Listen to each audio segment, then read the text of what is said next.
A colorful car exhibit is turning heads at the world-renowned Peterson Automotive Museum in Los Angeles.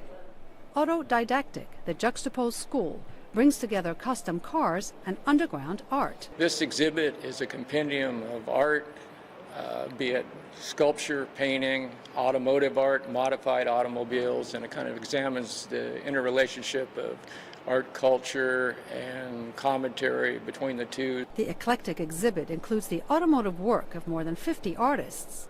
This 1959 Cadillac by Kenny Scharf is a showstopper. It features pop culture icons, cartoon characters, and futuristic scenes. Other highlights include this restored 1932 Ford Roadster, which is widely considered the first definitive hot rod. The Orbitron by Big Daddy Roth was created in 1964. The extensively restored fiberglass car has the aesthetic of the 1960s with an asymmetrical design and bubble top.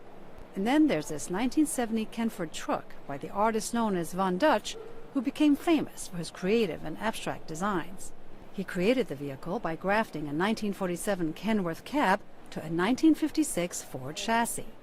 The exhibit examines the works of Juxtapoz Art and Culture magazine, which was inspired by a car-centric art exhibit called Custom Culture that bridged the gap between the automotive and art worlds. Out of that exhibition, many of the artists and people who organized it later started Juxtapoz magazine. And we're now here 25 years after that founding, and we really wanted to explore where that connection has gone over the last quarter century. Bassem Wassef, an automotive writer, is the author of Speed Read Supercar.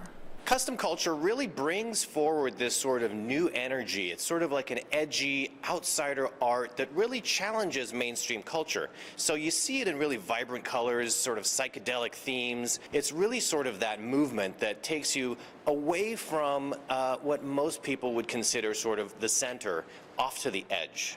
Wassef says what makes the exhibit unique is the way it combines car culture and art. And really started in the 1950s with greaser culture. In the 60s, it kind of became a hot rod drag racing culture thing. In the 70s, it was sort of more about lowriders, but it's really the union of these worlds of art and automobile. Wassef says the custom culture phenomenon didn't just influence cars.